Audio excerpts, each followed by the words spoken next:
ना चाहते हुए ट्रेंडिंग में आ गया हूँ। कभी अपने आप को इतना बड़ा आर्टिस्ट समझा ही नहीं है।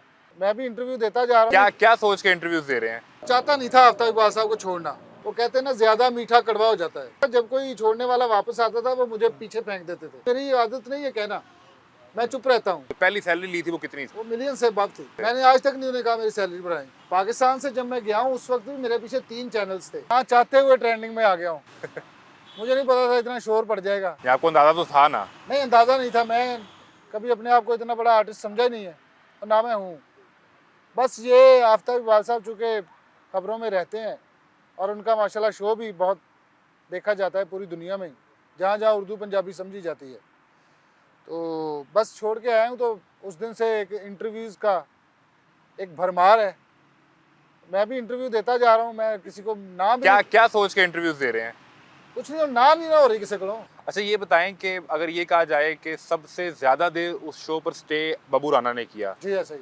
जितने बड़े अदाकार हैं, आगा माजिद, हनी अलबेला, ऐसा ही। अपना जितने भी बड़े नाम ले लें, ये आए, कुछ देर रुके, चले गए, फिर वापस आए। बबू राना गए तो 9 साल फिर वहीं पे गुजार दिए, और फिर अचानक कैसे फैसला हो गया?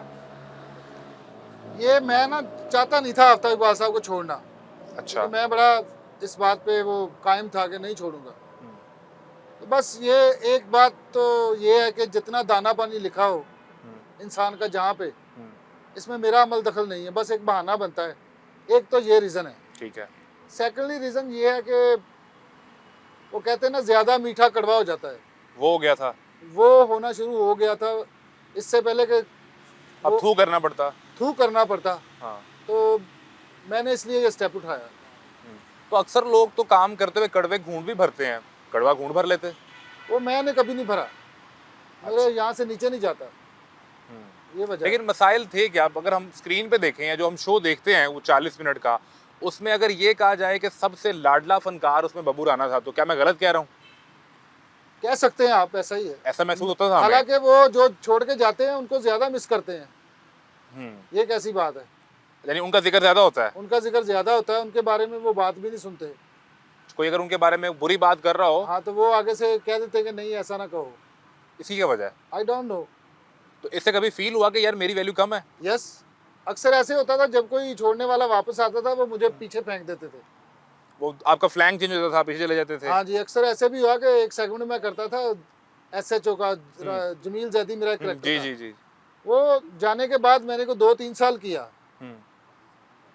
तो जब वो हमारे एक मेन आर्टिस्ट वापस आए, उसी दिन उन्होंने मेरा वो गेटअप चेंज करवा के कहते तुम्हारी डिमोशन हो गई है, तो तुम फिर खड़े हो जाओ सीट पे। उसको बिठा दिया। हालांकि वो शो जब वो आके सेट पे बैठा, वो फिक्का तरीन शो था। वो कौन आर्टिस्ट वापस आया था? वो भी था, उसको पता है जिसको मैं कह रहा हूँ। तो आपने इस पे कोई एहतजाज नहीं किया? ये तो पाकिस्तान का वाकया, पाकिस्तान का वाकया। एहतजाज में मेरी आदत नहीं है कहना, मैं चुप रहता हूँ। लेकिन रवैये में तब्दीली तो आ जाती है ना? रवैये में जाहिर बात, मैं इंसान हूँ। लेकिन ये महसूस नहीं किया गया, आगे से इसको फील नहीं किया गया। तो इसमें कोई पैसों का मामला भी था? नहीं, कुछ ऐसा खास नहीं था। जब बबू राना ने पहली दफ़ा आफ्ताब इकबाल को ज्वाइन किया, और जो पहली सैलरी ली थी वो कितनी थी? मेरी तकरीबन 1 लाख थी। 1 लाख थी। और अब जो आखिरी सैलरी ली तो इससे कितने गुना ज़्यादा हो चुकी थी? वो मिलियन से अबव थी। मिलियन से अबव थी। तो ये आपकी मर्जी पे बढ़ती थी या वो खुद से बढ़ाते थे? मैंने आज तक नहीं उन्हें कहा मेरी सैलरी बढ़ाएं। हाँ, मैं उनको ये कहता था कि सर मुझे फलां जगह से ऑफर है। ठीक है। तो अव्वल तो मैं नहीं कहता था, उनको पता चल जाता था कि भाई इसको ऑफर आ रही है। तो वो मुझे खुद कहते थे कि हाँ भाई तेन उधरों ऑफर आ रही। मैं कहना जी। तो मैं कहते सर मैं नहीं जाना। बहरहाल मैनू इन्ने पैसे कह रहे हैं, उस हिसाब नाल मेरे मिलिया जुलिया जाने एक निज़ाम मेरा कुछ ऊपर नीचे कर देते थे। ऊपर नीचे कर देते थे। तो जितने पैसे भी मिल रहे थे कि आपके लिए बेहतर थे, ठीक थे? अल्हम्दुलिल्लाह बेहतर थे। जब मैं यार 1 लाख रुपया कमाता था ना, उस वक्त भी बेहतर था। मैंने आज तक किसी से हाथ नहीं फैलाया, अपनी मेहनत की है। जब मैं लाहौर में नया आया हूँ 2005 में, मैं यहाँ स्टेज भी करता था और अपने दिन को मैं काम भी करता था। मैंने मोटरसाइकिल के ऊपर तेल भी बेचा हुआ है, ये जो गंदा ऑयल होता है इंजनों का। तो मेहनत में मैंने कभी वो नहीं किया कि मैं मेहनत नहीं कर सकता, या खुदा ना खासा अब भी अगर कोई मौका ऐसा बन गया तो मैं कभी मेहनत से भागूंगा नहीं। अल्हम्दुलिल्लाह मैं मजदूरों का बच्चा। यानी पैसे मसला नहीं था? मसला नहीं था यार। कुछ ना इंसान की होती है ना कि यार मैं इतनी वफा कर रहे हैं, वहाँ तो रिवॉर्ड भी तो मिलना चाहिए। वो नहीं हो पा रहा था। तो जहाँ इतनी मोहब्बत हो बहू भाई, वहाँ बंदा गिला भी तो कर लेता है। 1 दफा 2 दफा 3 दफा 4 दफा कोई सुन नहीं रहा था। नहीं। जब यहाँ से आप गए, पाकिस्तान से जब गए, मूव किए, वो क्या हालात थे वैसे, ये तो बताएं। पाकिस्तान से जब मैं गया हूँ उस वक्त भी मेरे पीछे 3 चैनल्स थे कि ना जाएं। ना जाएं। सबसे बड़ा चैनल दुनिया टीवी मेरे पीछे था। ओके। उनका जो अभी नया शो शुरू है जी, उसमें उन्होंने मुझे कहा जी इतने पैसे हम किसी को भी नहीं दे रहे, इतने आपको ऑफर किया, आप ना जाए। मैंने कहा नहीं यार, मैंने आफ्ताब साहब के साथ मरते दम तक रहना है। अच्छा, ये कहा आपने उनसे? मैंने कहा मैं नहीं छोड़, मुझे हमारे सीनियर आर्टिस्ट हैं काफ़ी, नासिर चिनोरी साहब जी, उन्होंने भी मुझे कहा कि तुम्हें अच्छी ऑफर मिल रही है, सो मिस ना करो, छोटी सी मार्केट है, लोग खिलाफ हो जाते हैं, तुम कितने चैनल्स को इनकार करोगे, पर यही छोटी सी मार्केट है, बुलाना छोड़ देगा, लोग बुलाना छोड़ देंगे। मैंने कहा नहीं यार, मुझे अच्छा नहीं लगता, चले गए बाहर। मेरे कभी भी ये दिल में नहीं थी कि मैं उनको छोड़ूंगा। नहीं, वो हालात क्या थे, यहाँ क्यों नहीं रह सकते थे, प्रोग्राम यहाँ क्यों नहीं हो सकता था, आपसे क्या कहा गया? और हमसे कुछ नहीं कहा गया, उन्होंने यही कहा कि हम बाहर जा रहे हैं और वहाँ जाके हम इंशाल्लाह ये करेंगे, वो करेंगे, ऐसा हो जाएगा, वैसा हो जाएगा। वो 6 महीने मैंने वेट किया, ऐसा कुछ नहीं हुआ। वो क्या वादे थे?